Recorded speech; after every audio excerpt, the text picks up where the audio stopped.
수요 예배를 시작하게 되었음을 감사드립니다. 하나님께서 이 예배를 통해서 이 성경 공부를 통해서 또 은혜 주실 줄 믿고 여러분이 사실 저도 열심히 준비할 테니까 여러분도 열심히 또 들으시고 또 정말 수요 예배는 제가 은혜 받은 게 수요 예배를 통해서 은혜 받았거든요. 어렸을 때 중학교 3학년 때 굉장히 수요 예배가 저한테는 주일 예배 이상으로 기다려지는 그런 예배였어요. 너무너무 귀한 추억들이 수요 예배 많습니다. 여러분도 그런 은혜가 있기를 바라고 또 이 자리에 또 사람들을 또 권유해 주셔서 우리 교회 다니지 않으신 분도 좋으니까 오셔서 같이 들으셔도 좋을 거라고 생각을 합니다. 네, 창세기 오늘 드디어 시작을 하도록 하겠습니다. 여러분이 나눠드린 교재가 오늘 굉장히 좀 페이지가 많은데 너무 겁먹지 마시고 금방금방 넘어갑니다. 자, 우리 여러분 창세기 1번 보시면 율법서라고 했죠. 율법서의 첫 번째 책. 자, 율법서를 히브리어로 토라라고 합니다. 우리 이전에도 배웠죠. 자, 모두 5권의 토라가 있습니다.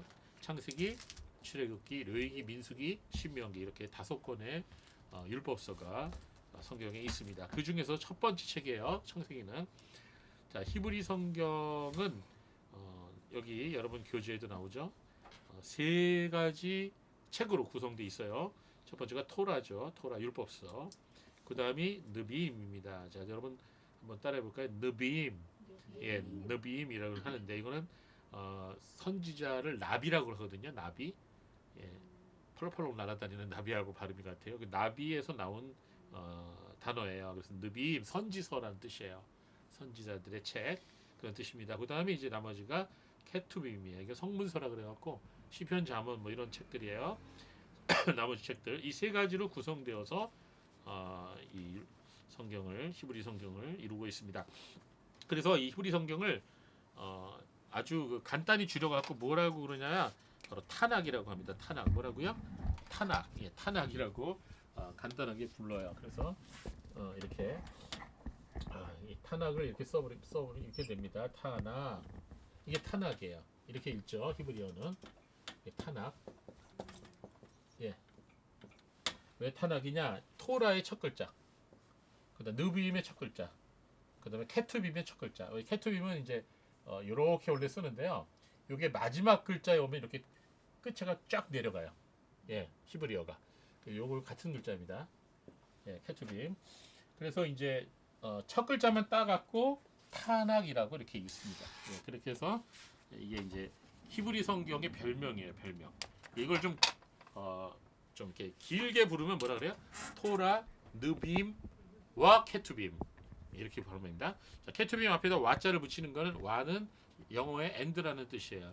그래서 토라, 느빔, 와, 케투빔. 그러니까 율법서, 예언서 그리고 성문서. 예, 그런 뜻이죠. 그래서 토라, 느빔, 와, 케투빔 이게 이제 히브리 성경의 정식 명칭이고요. 그거를 쫙 줄여갖고 첫 글자만 따갖고 타낙 이렇게 부르는 것입니다. 뭐 이거 몰라도 돼요. 근데 뭐 참고로 아시면 되겠고요. 자, 우리가 성서 속을 달려라라는 그 공부에서 배웠죠, 여러분. 히브리 성경의 제목에 히브리 그 창세기가 어떻게 됐어요? 따라해 봅시다. 브레시트. 예, 브레시트. 발음이 부라고 해도 되고 베라고 해도 돼요. 그 중간입니다. 브레시트. 이거는 태초에라는 뜻이에요. 예, 영어로 하면 in the beginning. 예, 태초에라는 그런 뜻을 가지고 있습니다.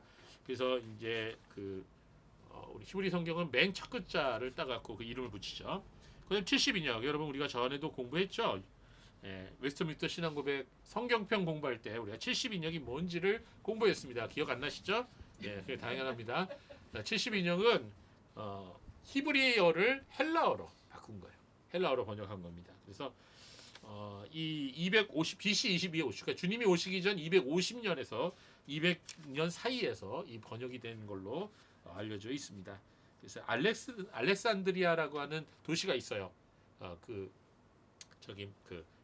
이집트 바로 옆에 알렉산드리아라고 하는 도시가 그 당시에 굉장히 휘황찬란한 도시였는데 이 알렉산드리아라는 도시는 헬라의 알렉산더 대왕 아시죠? 이 알렉산더 대왕의 이름을 딴 도시예요. 그러니까 얼마나 알렉산더 대왕이 영토가 컸으면 뭐 유럽은 말할 것도 없고 아시아 그다음에 이 아프리카 북쪽까지 다 점령을 하고 거기에다가 알렉산더 대왕이 헬라 사람 아니야? 그리스 사람이잖아요. 그러니까 그리스 문명을 갖다가 그냥 막 억지로 심었어요. 그래갖고 내가 정복한 땅은 모조리 다 헬라어 해야 돼. 이렇게 했어요. 마치 우리 옛날에 일본 사람들이 우리나라에게 일본 이름으로 창씨 개명한 것처럼. 그래갖고 무조건 헬라어 써야 돼. 그래갖고 그 당시 전 세계가 헬라어를 사용하게 되었어요. 예, 그래서 사람들이 헬라어를 자꾸 사용하다 보니까 뭘 잊어먹어요? 모국어를 자꾸 잊어먹죠. 예, 그러니까 히브리 사람도 히브리어를 잘 못했어요. 예, 아주 그 전문가들 빼놓고는 히브리어의 발음을 잘 못했어요. 그 당시에는 히브리어는 자음이 없이 모음만 있었거든요. 이렇게 모음만 자음만 있었어요. 모음이 없고. 그러다 보니까 이게 읽을 줄 아는 사람이나 타락이라고 읽지 이게 토락이라고 해야 되나 투눅이라고 해야 되나 모르는 거예요. 그렇죠? 그래갖고 이제 그 당시 이제 사람들이 이래가 안 되겠다 그래갖고 우리 나머지 사람들도 성경을 읽을 수 있도록 해야 되겠다. 그래서 구약 성경을 히브리어에서 헬라어로 번역한 게 바로 70인역인데요. 왜 70인역이냐? 이스라엘의 각 지파 12지파죠. 12지파에서 6명씩 택해갖고 이 번역을 했다는 그런 전승이 있어요. 그래서 모두 72명이 번역을 했는데 번역하고 나와보니까 다 똑같더라. 완벽하게. 그런 전승이 있어요. 전설이죠. 자, 그래서 72명에서 2명 빼갖고 알기 그냥 편하게 그냥 72명. 그래갖고 뭐라 그래요? 라틴어로 세타진타. 네, 세타진타. 그리고 그 라틴어 약자로는 이렇게 쓰죠. 세타진타. 예, 요거는 50 말하고 요거는 10이고 요건 10이니까 플러스 하면 뭐가 돼요? 70이 되죠. 그래서 세타진타 이렇게 70인역이라고 부른다. 그 70인역의 제목이 어떻게 되냐? 여러분 한번 따라해 봅시다. 게네시스. 예, 게네시스예요. 이거를 제네시스라고 읽으면 안 됩니다. 이거는 그 발음이 나요. 여러분 여기 제가 밑에 이제 그리스 문자를 여러분 참고로 여러분 표를 올려드렸는데요. 우리가 이 그리스 문자가 굉장히 익숙하죠. 발음이. 왜 익숙한 줄 아세요? 코로나 때문에. 예, 알파, 베타, 감마, 또 뭐 이렇게 오미크론. 예, 이것 때문에 지금 굉장히 우리한테 이제 익숙해졌습니다. 게다가 이제 헬라어 철자벳을 타갖고 이름을 붙인 거예요. 그래서 이 게네시스의 앞자는 바로 감마를 얘기한 겁니다. 감마. 뭐 감마선 이런 거 있지 않습니까? 예, 그렇죠. 이 감마가 대문자로 쓰면 이렇게 생겼고요. 소문자로 쓰면 이렇게 생겼어요. 그래서 이제 감마가 여기 대문자, 여기 대문자. 그다음에 소문자는 이렇게 쓰는 겁니다. 그래갖고 이제 이게 이제 그 발음이 나요. 그 발음, 기역 발음이 납니다. 그래서 게네시스입니다. 게네시스 70이요. 이거는 처음이란 뜻입니다. 처음이란 뜻.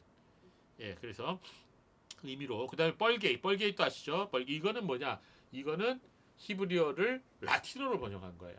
제롬이라고 하는 교부가 제롬 히에로니무스라고도 하죠. 그 이름을 제롬이라고 하는 교부가 교황 다마소스 1세의 명에 의해 히브리어를 라틴어로 번역한 책이에요. 그래서 이제 우리가 구약 히브리어가 있으면 그걸 헬라어로 번역한 세투아진터가 있죠. 70이요. 또 이거를 라틴어로 번역한 불가타라고도 하죠. 불가타 이렇게 그 당시에 가장 대표적인 언어들이 다 성경이 번역이 된 것입니다. 거기에서는 뭐라 그래요? 게네시스 똑같습니다. 발음이. 자, 영어의 제목은 Book of Genesis죠. 자, 영어에서는 즈 발음으로 바뀝니다. 예, 그러면은 우리가 한 장 넘기시고요. 그 다음에 제 페이지하고 여러분 책이 좀 다릅니다. 2번 저자는 모세고요. 모세. 많은 증언들이 있습니다. 이거를 부인하는 자유주의 신학에서는 이걸 많이 부인하는데 부인하든 말든 우리는 신경 쓸 필요 없어요. 자, 이건 성경에서 모세의 책이라고 예수님이 직접 말씀하셨기 때문에요. 그 다음에 기록 연대는 주전 5세기경일 것이라. 그 다음에 정확한 연대는 모르겠어요. 주제는 하나님의 천지창조와 인간과 역사의 시작이다. 이렇게 우리가 생각하면 되겠습니다. 자, 주요 내용을 보세요. 주요 내용. 창세기는 모든 것의 기원을 말해주는 책이다.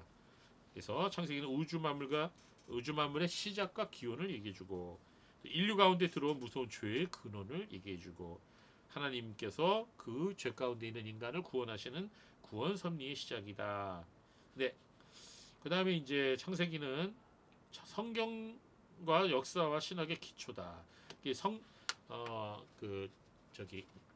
아도 핑크 목사님이 뭐라고 얘기했냐면 창세기는 성경의 모판이다 이렇게 얘기했어요. 물론 그 이전에도 여러분들이 이런 얘기를 했는데 아도피크 목사님이 창세기 강의에서 그 얘기를 했어요. 창세기에서 거의 모든 위대한 교리들의 싹의 형태로 나타나는 것을 볼 수 있다. 창세기는 천지창조 이야기만 하는 게 아니고요. 모든 교리가 여기 시작되고 있어요. 그래서 굉장히 중요한 책이에요. 창세기에서 하나님은 천지의 주인이신 지극히 높으신 분으로 창조주 하나님으로 언약의 하나님으로 전능하신 하나님으로 계시됩니다. 그러니까 여기서 언약의 개념도 여기서 처음 나오고요. 그리고 구원의 개념도 처음 나오고요. 예, 하나님에 대한 신론에 관한 거, 인간론에 관한 거 다 여기서 시작됩니다. 그래서 이 창세기는 너무너무 중요한 책이죠. 창세기 모르면은 성경 전체 이해하는데 상당히 지장이 있습니다. 창세기에서 우리는 또한 삼위일체 하나님의 모습도 처음으로 볼 수가 있어요. 신성 안에 있는 인격의 복수성, 우리가 다음에 웨스트민스터 신앙고백 공부할 때 이 삼위일체 하나님에 대한 우리가 문장을 자세하게 공부할 텐데요. 창세기 1장 26절 말씀을 같이 읽어보겠습니다. 시작. 하나님이 이르시되 우리의 형상을 따라 우리의 모양대로 우리가 사람을 만들고 그들로 바다의 물고기와 하늘의 새와 가축과 온 땅과 땅에 기는 모든 것을 다스리게 하자 하시고. 자, 여기 보니까 하나님께서 이르시되 하고 나서 단수가 나왔어요, 복수가 나왔어요? 복수가 나왔죠. 예, 우리가 그러죠. 우리자.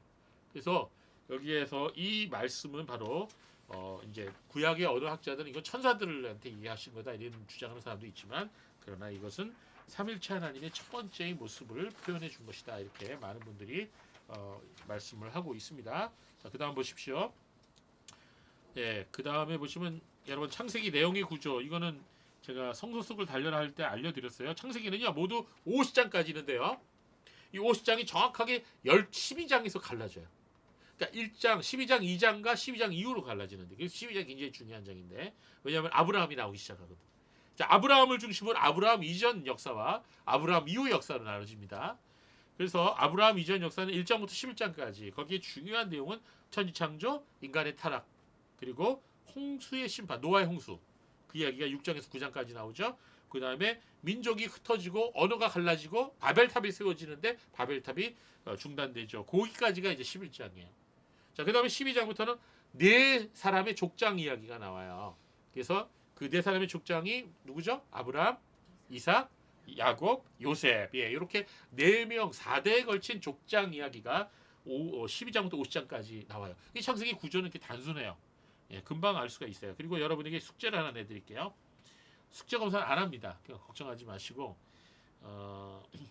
여기 보면 1장부터 각 장의 주요 내용을 제가 적어드렸어요. 이거는 여러분들이 적어도 되는데 그냥 예로 적어드렸어요. 그 다음에 주요 구절과 주요 단어가 있죠. 이건 여러분이 한번 적어보세요. 이 말은 뭐냐? 창세기 우리가 공부하면서 이번 주에 한번 읽어보시라는 거예요. 한번 읽어보면 전체적인 내용을 알겠죠. 여러분이 이미 창세기를 여러 번 읽었을 거예요. 안 읽어보신 분은 꼭 읽어보시고 이번 기회에 한 번 더 읽어보세요. 앉은 자리에서 얼마 안 걸려요, 시간. 자, 그 다음에 넘겨보시면요, 드디어 창세기 1장을 우리가 시작을 하겠습니다. 예, 여러분 창세기 1장 우리가 읽으면서 우리가 알아야 할 거는 이 창세기를 보면 성경이 열린다는 거예요. 그러니까 창세기는 성경을 여는 열쇠다, 이렇게 우리가 표현할 수가 있어요. 창세기를 통해서 우리가 성경 전체를 이해할 수 있는 그런 맥락을 짓기 시작하는 거예요. 자, 여러분 진주조개 아시죠? 진주조개 여시면 뭐가 나와요? 진주가 나오죠. 창세기는 바로 그러한 성경의 진주조개라고 할 수 있어요. 예, 굉장히 보화를 여러분이 이 창세기를 통해서 얻을 수가 있습니다. 그래서 성경의 신비한 세계가 이 창세기에 담겨 있습니다. 자, 창세기 1장 1절 우리 다시 한번 읽어볼까요? 시작. 태초에 하나님이 천지를 창조하셨느니라. 예, 다시 한번 읽어봐요. 시작. 태초에 하나님이 천지를 창조하셨느니라. 자, 거기 보면은 제가 히브리어 문장을 하나 적어놨어요. 자, 히브리어 문장 한번 여러분이 따라서 읽어볼까요? 브레시트, 바라, 엘로힘, 엣, 하샤마임, 웨엣, 하에레츠. 예, 제가 이렇게 한번 적어볼게요. 브레시트, 그 다음에 바라, 그 다음에 브레시트, 바라, 엘로힘. 오랜만에 적으려고 그랬더니 빨리빨리 못 적네요. 자, 엘로힘, 에트는 하샤마임,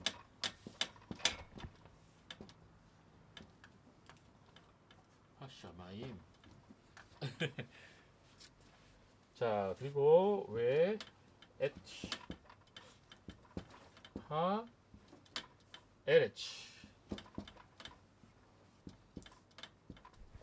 자, 이렇게 그 1장 1절만 여러분 우리가 보겠습니다. 여러분이 히브리어를 공부해야 될 이유는 전혀 없어요. 제가 모음은 안 적었습니다. 모음은 안 적었는데, 자, 여기서 이제 창세기가 시작의 책이다 이렇게 나오는데요. 히브리어 성경의 창세기 명칭이 브레시트라 그랬죠. 요 앞에 바로 이 브레시트는 이거를 얘기하는 거야. 이거를 얘기하는 겁니다. 브레시트. 자, 그래서 이 브레시트가 어떤 식으로 구성되어 있느냐? 예, 부자는 요 인이라는 뜻이에요. 인. 예, 부자는 요거 하나는 레시트라고 하는 단어를 보시기 바랍니다. 이 단어가 뭐냐? 레시트는 비기닝이라는 뜻이에요. 비기닝. 레시트. 처음 시작 또는 두목 뭐 이런 뜻을 갖고 있습니다. 브레시트, 레시트. 부자는 인이라는 뜻이에요. 그러니까 처음에 시작에 뭐 이런 뜻이에요. 예, 인자가 붙었으니까. 자, 레시트는 어디서 나왔냐? 로시라고 하는 단어에서 나왔어요. 로시. 요것만 하면은 로시예요. 로시. 요게 무슨 뜻이냐? 머리란 뜻이에요. 머리. 예. 그래서 자, 브레시트라고 하는 단어는 처음에, 시작에, 맨 처음에 이런 뜻으로 이제 우리가 이해할 수가 있습니다. 자, 그래서 옛날에 그 굉장히 오래전에 테멘이라고 하는 기획서가 있었어요. 테멘. 기독교인이 만든 건데 그 테멘은 창세기의 첫 글자 태자하고요. 요한계시록의 마지막 글자 아멘의 맨자를 따갖고 만든 거예요. 성경의 첫 자와 끝자. 그래서 성경에 알파와 오메가가 있다고 하면은 알파는 창세기고 오메가는 요한계시록에 할 수 있죠. 그래서 좀 요 첫 번째 글자. 그래서 창세기는 성경 전체를 여는 열쇠와 같다. 이렇게 우리가 생각하면 되겠습니다. 예. 그래서 뭐 대충 여러분이 요 글자를 알면 되겠고요. 자, 그다음 볼까요? 그다음에 뭐 여러분이 뭐 참고를 하시면요. 브레시트, 바라는 이제 크리에이트라는 뜻이에요. 창조하셨다는 거예요. 바라. 엘로힘은 하나님이에요. 하나님은 엘로힘인데 이게 원래 L자는요. 요거 하나자거든요. 요거 이제 요게 엘 하나님이라는 뜻인데 이 엘로힘은 복수예요. 복수. 그래갖고 이거는 그 당시에 고대에 하나님을 말할 때 신적인 복수라 그래서 복수를 사용을 보통 했다. 이렇게 구약학자들이 얘기를 하는데 저는 거기에 하나님의 또 섭리가 있다고 봅니다. 하나님께서 당신을 나타내실 때 삼위일체 하나님이신 것을 거기에 포함시켰다고 저는 봐요. 어쨌든 이 엘로힘 그다음 에트는 그 목적어를 얘기해주는 전치사예요. 에트 하샤마임 하는 관사고요. 너란 뜻이고요. 이게 너란 뜻이고 샤마임 하늘 하늘과 그리고 왜 at and 요건 원은 and라 그랬죠. at 뭐뭐 그다음에 그다음에 에레치는 땅이에요. 땅입니다. 그래서 여기까지만 그냥 아시면 돼요. 이건 정말 참고예요. 참고. 자, 그래서 태초에 하나님께서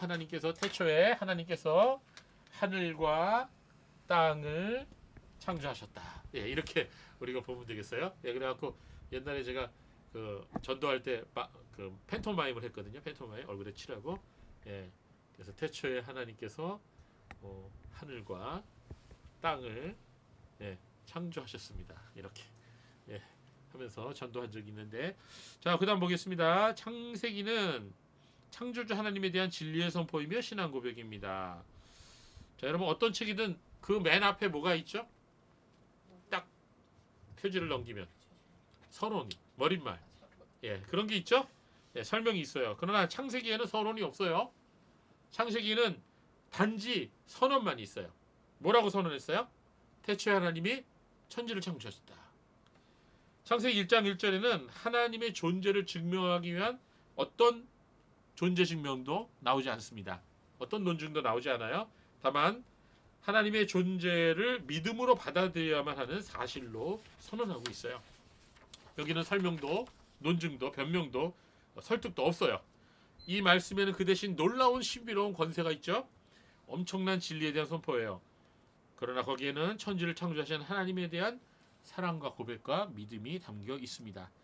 그래서 325년에 열렸던 니케아 공회라고 있어요. 우리 기독교 역사에서 첫 번째 전체적인 공의회라고 말할 수가 있어요. 물론 공식적인 거는 그 전에 사도행전 15장에도 나오지만 300년 동안 엄청난 핍박을 받았기 때문에 모일 수가 없었어요. 그래 기독교가 공인되고 나서 첫 번째 모인 공의회이기 때문에 아주 의미가 있는 공의회입니다.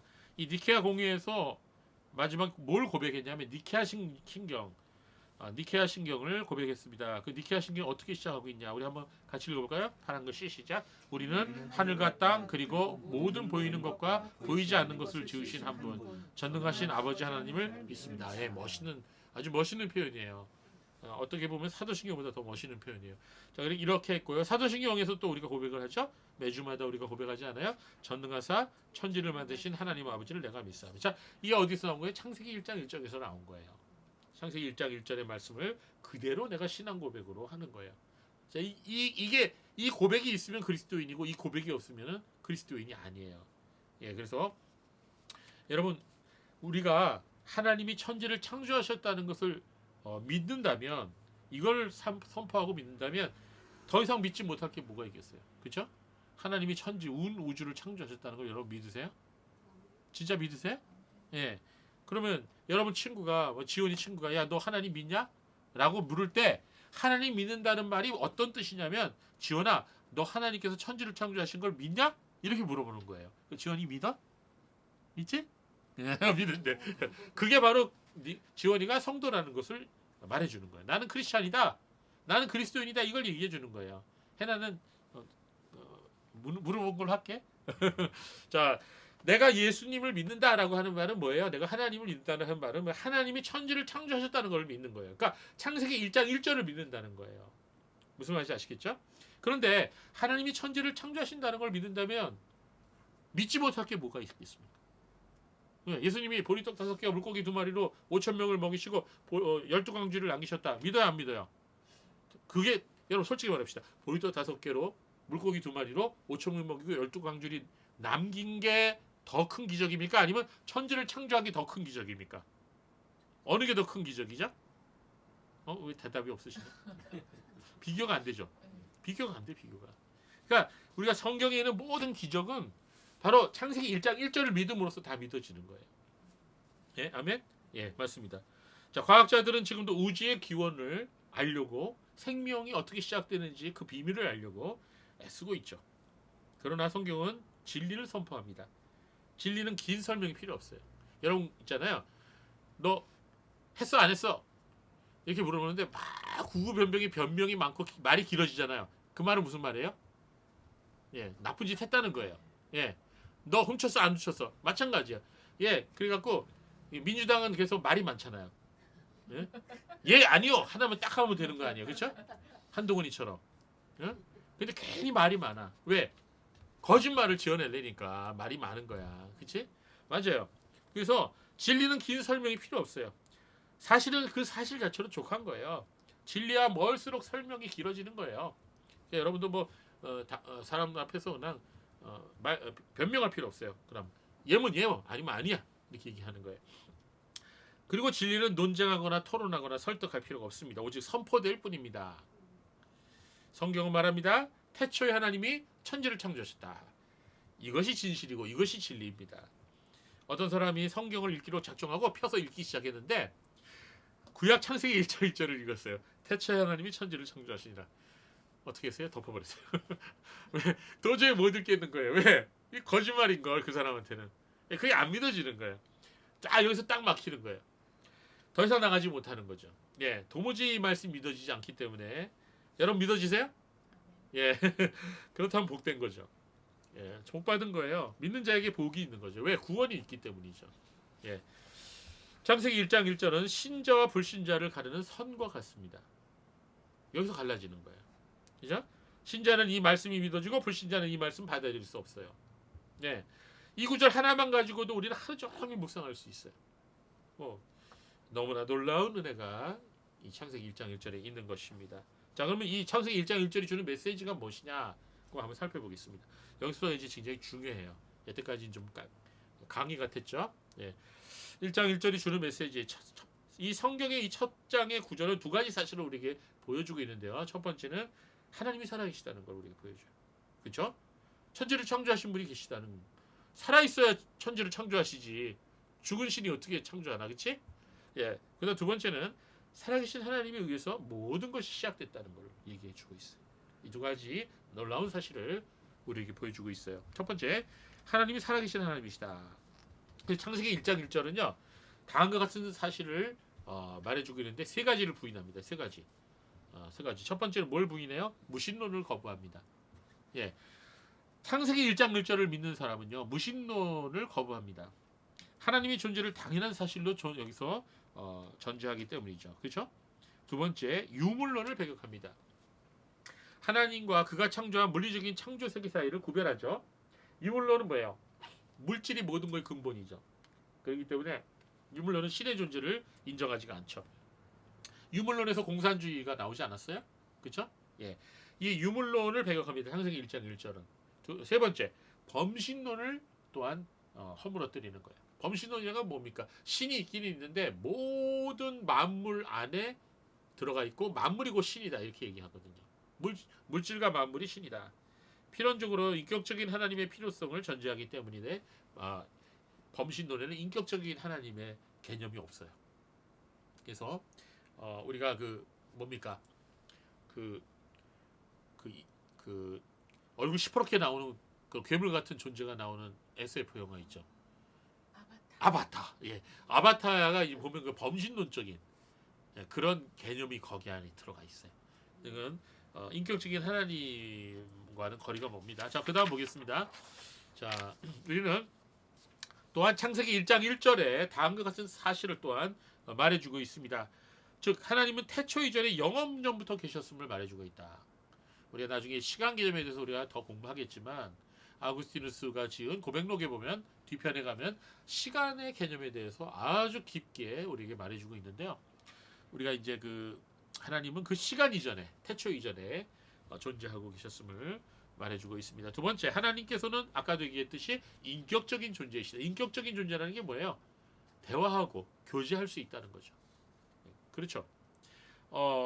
추상적이며 비인격적인 존재는 첫째 원인을 창조할 수가 없기 때문입니다. 이게 는자가 이제 은자. 첫째 원인, false cause. 는자가 맞네요. 는자. 추상적이며 비인격적인 첫째 원인은 창조할 수가 없기 때문에, 이게 무슨 말이냐면 first cause는 첫째 원인, 제1 원인을 얘기해요. 제1 원인은 하나님을 의미해요. 하나님께서 모든 것을 시작하셨다, 원인이 되신다, 그런 의미입니다. 거기 둘째 원인도 있어요. 이제 교리에서 나오는 단어예요. 하나님이 첫째 원인이라는 뜻이죠. 그러니까 모든 창조와 모든 역사의 첫 번째 시작이라는 뜻이에요. 하나님부터 비롯되었다, 그런 뜻입니다. 그런 의미에서 하나님은 항상 첫째 원인이라, 그렇게 얘기를 하죠. 만약에 하나님이 추상적이며 비인격적인 존재라면 창조할 수조차가 없겠죠. 자, 그 다음에 세 번째 봅시다. 하나님이 무한하신가 전능하신 말입니다. 천창조라고 하면 온 우주인데요. 여러분, 우주가 얼마나 넓어요? 얼마나 많은 별들이 있어요? 얼마나 이 지구상에 많은 생물들이 있어요? 무생물과. 자, 그와 같은 것들은 하나님의 무한하심과 전능하심을 말해주고 있는 것입니다. 네, 유한한 존재는 창조의 권능을 소유할 수 없죠. 오직 전능한 존재만이 하늘과 땅을 창조할 수 있기 때문입니다. 시편 14편 1절 우리 같이 읽어볼까요? 시작. 어리석은 자는 그의 마음에 이르기를 하나님이 없다 하는도다. 그들은 부패하고 그 행실이 가증하니 선을 행하는 자가 없도다. 자, 시편 14편 1절에서 말하는 것처럼 시편 53편 1절도 똑같은 말을 하고 있어요. 자, 이 두 구절이 말하고자 하는 건 뭐냐면, 하나님 부인하는 사람은 그 마음이 부패했기 때문이라는 거예요. 그 마음이 부패했기 때문에 하나님 부인한다는 거예요. 이게 굉장히 그 두 가지가 밀접하게 관련이 되어 있습니다. 그래서 하나님을 부인하고 믿지 않는 사람은요, 겉으로 보기 아무리 도덕군자처럼 행동하는 것 같지만 하나님 보시기에는 그 안에 부패한 마음으로 가득한 거예요. 그게 이제 언젠가 드러나죠. 자, 전제가 잘못되면 모든 것이 잘못됩니다. 이게 뭐예요? 전제가 뭐예요? 하나님이 계시지 않다. 인생이 그렇게 시작되면 그 인생 전체가 다 잘못된다는 거예요. 그래서 이건 제가 굉장히 잘 쓰는 말인데요. 삶을 살아가든 신학을 하든 우리가 뭘 하든 전제가 중요해요. 전제를 어떻게 잡느냐가 중요합니다. 자, 하나님이 없다고 믿고 생각하는 사람은 그게 전제예요. 그게 그 사람의 인생 전제예요. 그런 사람은 그 인생 모든 게 다 잘못된다. 예, 그게 히브리서 11장 1절에서 3절까지의 말씀을 같이 읽어보겠습니다. 시작. 믿음은 바라는 것들의 실상이요 보지 않는 것들의 증거니 선진들이 이로써 증거를 얻었느니라. 믿음으로 모든 세계가 하나님의 말씀으로 지어진 줄을 우리가 아나니 보이는 것은 나타난 것으로 말미암아 된 것이 아니니라. 예, 창세기부터 요한계시록까지 성경은 지속적으로 동일하게 말씀하고 있는 게 있는데 하나님이 천지 창조하셨다. 그게 성경 전체의 메시지예요. 예, 히브리서 11장 6절 말씀을 또 읽어보겠습니다. 시작. 믿음이 없이는 하나님을 기쁘시게 하지 못하나니 하나님께 나아가는 자는 반드시 그가 계신 것과 또한 그가 자기를 찾는 자들에게 상 주시는 이심을 믿어야 할지니라. 아멘. 자, 믿음의 핵심에는 하나님이 살아계신 것을 믿는 거죠. 물론 의심도 가죠. 의심이 안 갈 수는 없죠. 우리 인간이니까, 연약하니까. 우리 의심 갈 때가 있지만 그래도 우리는 하나님 믿죠. 하나님 믿습니다. 왜? 믿음은요, 내가 똑똑해서 갖는 게 아니에요. 믿음은요, 하나님의 선물이에요. 하나님께서 성령을 통해서 우리에게 믿음을 주실 때만 우리가 믿을 수가 있는 거예요. 내 힘으로 내 지혜로 하나님 믿은 것 같지만 그렇지 않아요. 하나님께서 우리에게 믿음을 선물로 주셨기 때문에 그러므로 우리가 하나님을 믿고 고백할 수가 있는 거예요. 그래서 창세기 1장 1절 말씀도 믿어지게 되는 거예요. 그래서 그로 인한 믿음은 구원을 얻는 은혜입니다. 믿음으로 구원받는다 그러죠? 그 말은 곧 은혜로 구원받는다는 말과 똑같은 거예요. 네, 이해가 되시죠? 예. 자, 그 다음 보겠습니다. 빨간 글씨. 자, 읽어볼까요? 시작. 살아계신 하나님에 의해서 모든 것들이 시작되었습니다. 자, 창세기 1장 1절은 하나님이 살아계시다는 것을 증거해요. 그 다음 두 번째 증거하는 것은 하나님에 의해서 모든 것이 시작됐다는 것을 증거하고 있습니다. 자, 우리가 인간은 어디서부터 왔지? 나는 어디서부터 왔지? 생명은 어떻게 생겨나게 될 걸까? 지구는 어떻게 생겨나게 된 걸까? 우주는 어떻게 시작되었을까? 이런 질문들, 철학적인 질문들, 과학적인 질문들 많이 합니다. 과학자들은 여러 가지 가설을 제시하죠.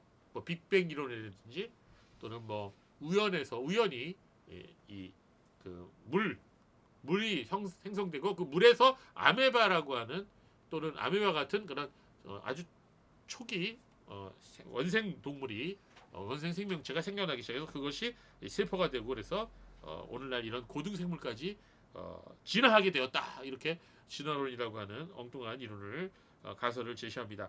모든 수단을 동원해서 우주와 생명체의 기원에 대해서 지금도 연구하고 있고 탐구하고 있죠. 그러나 창세기 1장 1절은 아주 한마디로 선언합니다. 모든 것이 하나님으로부터 시작됐다. 그 말은 또 무슨 의미를 내포하고 있는 것일까요? 우리 인생도 하나님으로부터 시작되었다는 것을 말하고 있습니다. 자, 많은 사람들이 자신이 어디에서 와서 무엇을 위해 살며 어디로 가야 할지 알지 못하고 살아가고 있어요. 알려고 하지도 않죠. 자, 우리가 처음에 교회 다닐 때는요, 어렸을 때부터 다니는 사람들을 모태신앙이라고 많이 얘기하지 않아요? 모태신앙 가진 사람은 저도 옛날에 그랬어요. 모태신앙 가진 사람은 솔직히 말해서 그냥 교회가 그냥 어렸을 때부터 가는 거니까 가야 되는 걸로 알고 그냥 와요. 예배도 드려야 되는 거니까 뭐 어머니 아버지 아니면 선생님한테 혼나니까 다니는 거예요. 그냥 참석하는 거예요. 어떤 때는 막 비비 꽂죠. 아유, 오늘 설교가 이렇게 기냐.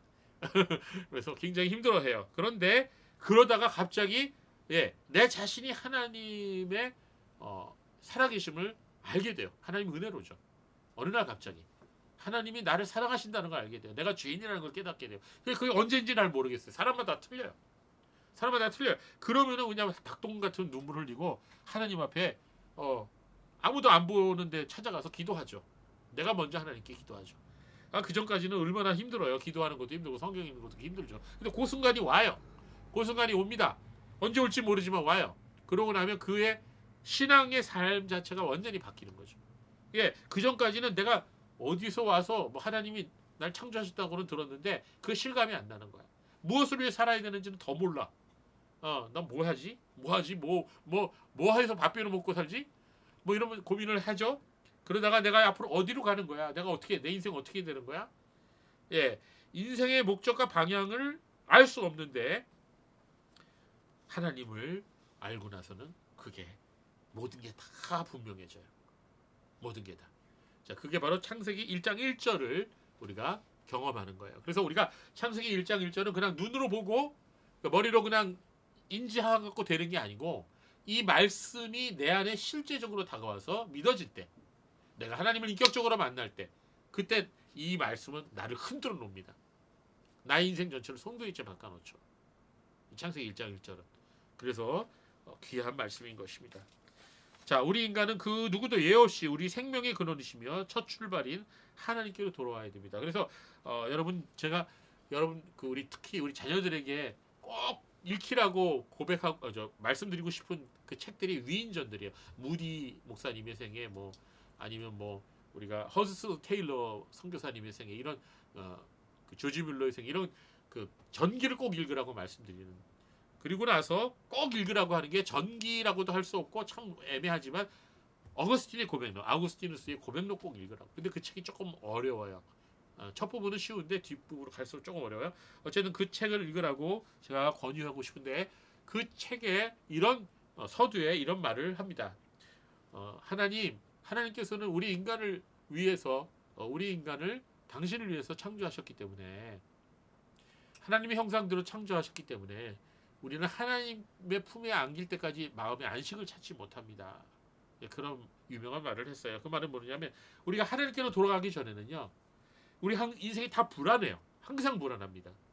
예, 뭘 해도 불안해요. 아무리 맛있는 걸 먹어도 불안하고, 아무리 멋있는 곳을 가도 불안하고, 아무리 재밌는 게임을 해도 불안해요. 만족이 없어요. 예, 그런데 하나님께로 돌아온 인생은 어떻게 변하느냐? 좀 부실하게 먹어도 행복해요. 좀 집이 좀 좁아도 행복해요. 그냥 누더기를 걸쳐도 행복해요. 남이 그냥 나를 막 스트레스 많이 주고 힘들게 해도 그때는 좀 괴롭지만, 그러고 지나고 나면 또 강가 같은 평화가 또 찾아와요. 왜 그렇습니까? 하나님께로 돌아온 사람은 주님이 주시는 놀라운 쉼과 평안이 그 영혼에 있기 때문이죠. 그래서 인생의 참된 행복과 의미를 하나님 안에서 알게 됩니다. 그래서 우리 하나님께로 돌아와야 돼요. 우리가 왜 이른 아침부터 저녁 늦게까지 힘써 일해야 되는지, 우리의 인생을 살면서 수많은 질문들이 생기거든요. 그 많은 질문들이 그분 앞에, 하나님 앞에 나올 때 그 해답을 찾을 수 있어요. 그래서 하나님으로부터 멀어졌을 때는 모든 게 수수께끼야. 모든 게 물음표야. 난 왜 이렇지? 난 왜 이 모양이지? 난 어떻게 살아야지? 모든 게 다 물음표야, 모든 게. 그런데 하나님 안에 딱 들어가서 안식하는 순간 그게 다 물음표가 뭐로 바뀌어? 느낌표로 바뀌어. 그거구나. 이거였구나. 맞아, 내가 이렇게 살아야지. 이러면서 느낌표로 다 바뀌는 거야, 물음표가 인생에. 그래서 이게 굉장히 중요한 거예요. 되게 멋진 말을 했는데 감동이 없으신가 봐. 네, 그렇습니다. 우리의 삶의 수많은 질문들이 하나님 앞에 나올 때 그 해답을 찾게 된다. 자, 또 우리가 죽은 후에 어디로 가는지를 우리는 알아야 되죠. 예, 이 세상에 살면서 자신이 지은 죄를 해결하지 못하고 죽은 사람이 하나님 심판대 앞에서 죄에 대한 심판을 받고 영원한 지옥에서 고통받게 된다라고 성경은 얘기하고 있죠. 그러나 예수 그리스도를 주와 구주로 믿고 거듭난 하나님의 성도는 심판에 이르지 않고 영생을 얻게 된다. 자, 이 사실을 알고 믿을 때 우리는 삶을 아무렇게나 살 수가 없죠. 아무렇게나 살 수 없어요. 자, 4번 주홍글 씨 4번. 자, 우리 같이 읽어봅시다. 시작. 우리의 인생은 주인은 하나님이시며 우리의 삶의 중심도 하나님이십니다. 그래서 창세기 1장 1절을 제대로 깨달은 사람의 결론이 뭐냐? 내 삶의 주인은 하나님이시구나. 자, 한번 여러분 창세기 1장 1절에서요. 한번 브레시트 한번 이것도 좀 빼버리지 뭐. 자, 빠라 이것도 빼버리고, 예, 그 다음에 샤마임 하늘 빼버리고, 에르츠 땅도 빼버려. 이거 다 빼버려. 자, 근데 남은 게 뭐야? 하나님이죠, 하나님. 네, 하나님. 예. 그래도 하나님 한 번만 계시면 되는 거야. 그런데 이 모든 거야 하나님을 싹 빼버리면 뭐가 되지? 창세기 1장 1절은 아무런 의미가 없어져요. 아무런 의미가. 창세기 1장 1절의 핵심 단어는 하나님이에요. 여러분 근데 오늘날 이 세상 사람들은 이 하나님이란 글자만 싹 빼버려요. 그리고 여기다 뭘 집어넣죠? 우연이라는 단어를 집어넣어요. 맨 처음에 우연히 천지가 창조되었다, 생겨났다, 뭐 이렇게 얘기하죠. 예, 거기다가 우연이라는 단어를 집어넣습니다. 뭐 우주라는 단어를 집어넣습니다. 이게 얼마나 이게 끔찍한 얘기입니까? 예, 그래서요. 하나님 없는 세상 사람들에게는 모든 것이 우연의 산물이에요. 예, 모든 게 인생이 다 우연입니다. 너 어떻게 태어났니? 우연히 태어났어. 자, 그게 이제 인생 그 사람들의 답입니다. 인생관입니다. 그러나 성경은 그렇게 얘기하지 않고 있죠. 우주 만물의 중심 하나님이시다. 내 인생의 중심도 하나님이시다. 이런 결론이 나오게 돼 있어요. 그래서 태초에 하나님께서 우주 만물을 만드셨다는 것은 즉 그 말은 하나님께서 나 자신도 만드셨다는 것을 말해요. 그래서 많은 사람들이 인생이 내 주인이라고 얘기하죠. 내 인생은 나의 것이야. 내 마음대로 할 거야. 예, 마치 사춘기 때 우리 아이들처럼 예, 엄마 아빠한테 독립선언하는 거죠. 예, 그래서 어떤 친구는 가출도 하고, 예, 그 뭐 그런 딱 비슷한 사람이 성경에 나오죠. 탕자의 비유. 예, 내 인생은 나의 것, 내 마음대로 할 거야. 돈 주셔, 내 집은 주셔. 가지고 다 갔다가 어떻게 됐어요? 마음대로 예, 방탕하게 살았죠. 돈 떨어지니까 어떻게 됐어? 돼지 열매 먹고 예, 거지가 됐죠. 그러다가 결국은 생각한 게 뭐야? 아버지 집이에요. 아버지 집. 내가 아버지 집으로 돌아가리라. 여러분 돌아갈 곳이 있는 거는 행복한 거예요. 자, 그래갖고 그렇게 인생을 하나님 없이 내 인생은 나의 것이다 이렇게 하고 막 살다 보면 나중에 죽기 직전에 뭐라고 말하는 줄 아세요? 세상 일들이 내 뜻대로 되는 게 하나도 없구나. 너무 늦어요. 그거는 깨닫기. 그 전에 빨리 깨닫고 하나님 앞으로 와야죠. 사람들은 삶 속에서 이 하나님이라고 하는 이 글자 빼버리려고 그래요.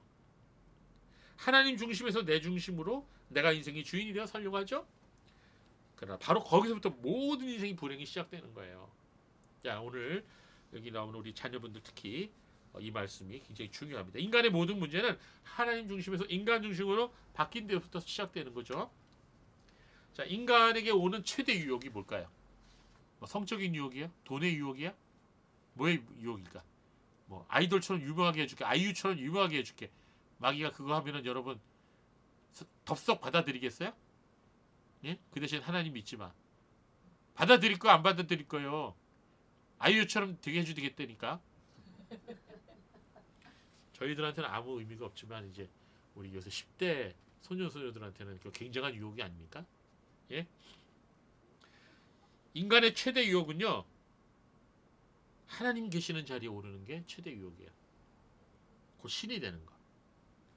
인간은 조금만 권력을 가지게 되거나 높은 위치에 있거나 남들보다 돈을 많이 가졌거나 남보다 자신이 똑똑하다고 생각하면 우쭐해지죠. 자, 그러고 나면 뭘 어떻게 하려고 그래요? 남을 지배하려고 그래요. 지금 그런 존재들이 지구상에 존재하고 있어요. 여러분, 빌 게이츠가 가진 돈은 세 발의 피입니다.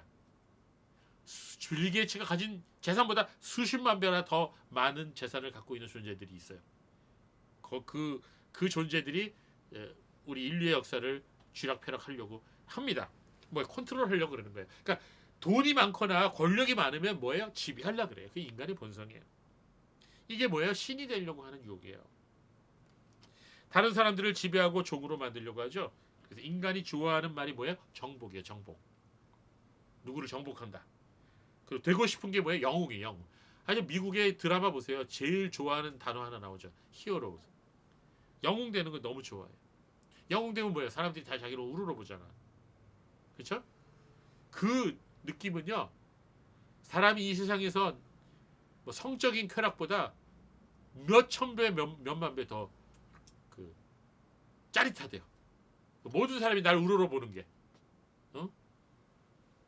제가 옛날에 다녔던 어떤 명일동의 어떤 교회는요. 목사님이 주일날 모든 일을 다 마치면 밤 12시 정도 돼요. 교육자회까지 마치면.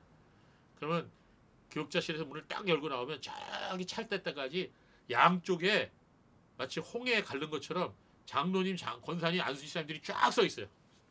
거의 뭐 한 400~500명 되는 사람들이.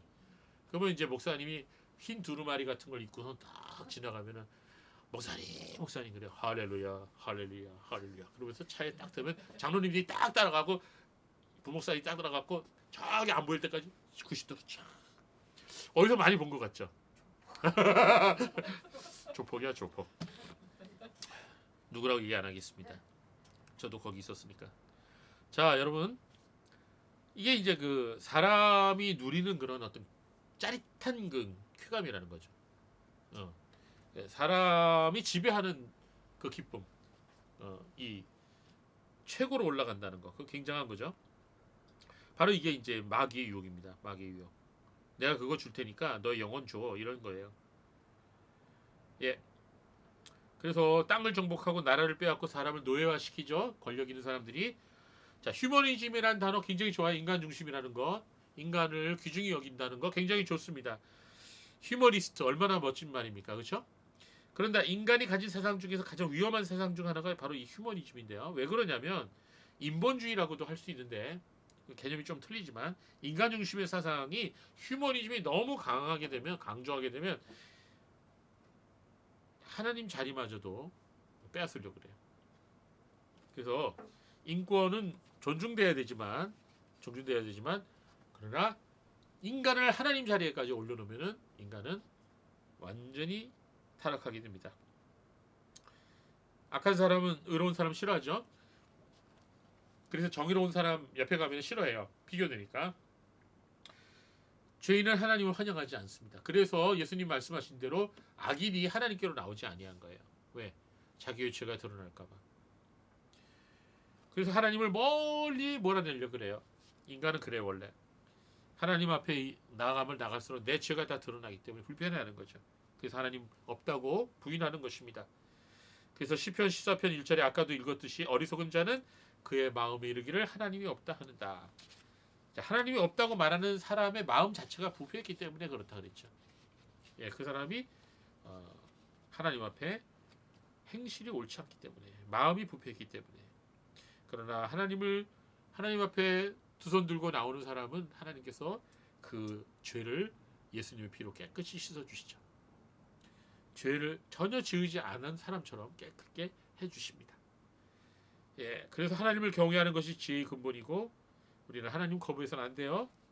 하나님께서 우리를 부르실 때 하나님을 내 주인으로 모셔드리고 우리의 삶 속에 들어오셔서 우리의 주인의 자리에 앉으셔서 나의 삶을 주관해 주시기를 우리 하나님 앞에 기도해야 되는 거죠.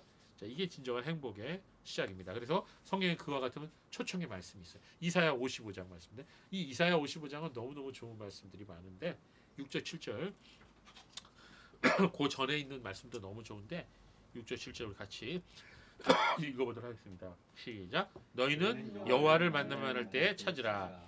가까이 계실 때에 그를 부르라. 악인은 그의 길을, 불의한 자는 그의 생각을 버리고 여호와께로 돌아오라. 그러하면 그가 긍휼히 여기시리라. 우리 하나님께로 돌아오라. 그가 너그럽게 용서하시리라. 아멘. 예, 이 말씀 우리 주님께서 죄인들을 향하여 부르시는 초청의 말씀입니다. 초청장의 말씀이에요. 자, 우리가 부모님을 공경해야 할 이유가 뭐죠? 우리를 낳아주시고 우리를 길러주셨기 때문이죠. 마찬가지로 하나님은 우리의 생명을 창조하시고 우리에게 우리의 생명을 시작하게 해주신 분이에요. 그 외에도 많죠. 우리를 구원하시고 우리를 위해서 피 흘려주시고 죽으시고 부활하신 분, 우리가 마땅히 돌려드려야 할 찬양과 경비와 예배를 받으시기 합당하신 분이십니다. 네, 자, 우리가 인생을 살면서 바쁘다는 핑계를 많이 대죠. 정작 중요한 일을 뒤로 미루는 경우가 많아요.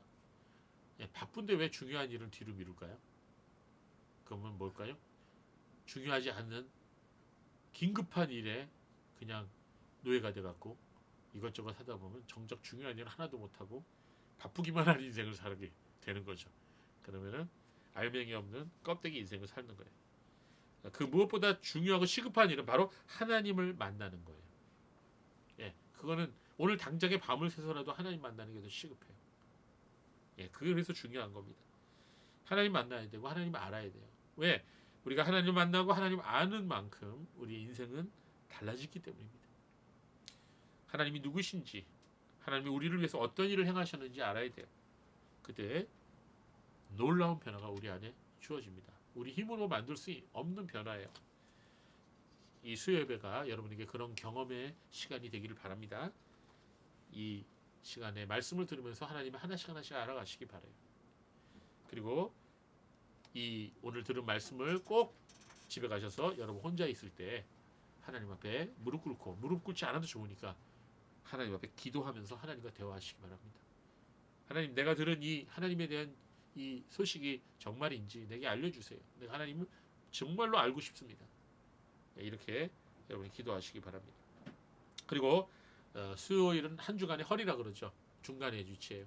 이 한 주간의 허리에 잠시 걸음을 멈추고 이 수요예배에 오셔서 부르짖는 기도를 드리세요. 하나님께서 반드시 귀 기울여 주실 것입니다. 한 주, 두 주 나오시다가 포기하지 마시고 1년, 2년 꾸준히 참석하셔서 말씀을 배우시면 반드시 그에 대한 복이 있을 것입니다. 네, 태초에 하나님이 천지를 창조하시니라. 저와 여러분의 인생도 하나님으로부터 시작됐고요. 우리가 어머니 뱃속에서 첫 세포가 조성될 때, 어머니 뱃속에 나와서 첫 숨을 내쉬며 울음을 터뜨릴 때 우리의 삶은 하나님에 의해 시작되고 지금도 하나님의 은혜 가운데서 우리의 심장이 뛰고 있는 거예요. 하나님께서 걷어가시면 너 그만 뛰어라 하면 당장에 우리의 심장을 뛰게 하는 그 전극이 그만 멈춰버립니다. 그래서 우리는 우리가 살아가는 것 같지만 그렇지 않아요. 하나님께서 계속해서 뛰게 하시기 때문에 우리 심장이 뛰는 거예요. 심장이 멎으면 우리도 멎습니다.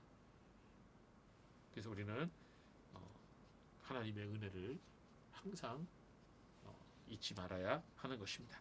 네, 우리 같이 기도하겠습니다. 다 같이 기도합시다. 오늘 말씀의 내용을 기억하시기 바랍니다. 태초에 하나님이 천지를 창조하셨습니다. 그 말은 하나님께서 살아계시다는 말입니다. 살아계신 하나님에 의해서 모든 것이 시작됐다는 말입니다.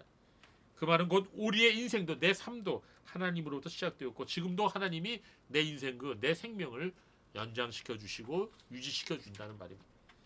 우리가 집에 가서 오늘 벗어놓은 그 신발을 내일 아침에 다시 신는다는 보장이 없습니다. 우리가 매일매일 새로운 아침을 맞이하는 것도 하나님의 은혜입니다. 그래서 우리는 하루하루를 정말 하나님 앞에 감사함으로 시작을 하고 또 하루를 마칠 때도 하나님께 감사함으로 마쳐야 되겠습니다. 우리는 하나님께 도와서 하나님의 영광을 위해 살다가 하나님께로 갈 인생이기 때문이죠. 그래서 저와 여러분의 모든 삶에 오늘 창세기 1장 1절의 말씀이 중심이 되어서 우리가 마지막 주님 앞에 안길 때까지 이 창세기 1장 1절을 믿고 고백하고 예배하고 하나님을 그리고 세상을 향하여 전파하면서 선포하면서 살아가는 저와 여러분 되시기 바랍니다. 다 같이 우리 다시 한번 기도하겠습니다. 오늘 들으신 말씀을 기억하면서 하나님 앞에 우리 자신을 위해, 우리 자녀들을 위해, 또 우리 주위에 있는 아직 주님을 모르는 사람들을 위해, 우리 교우들을 위해 우리 다 같이 기도하겠습니다.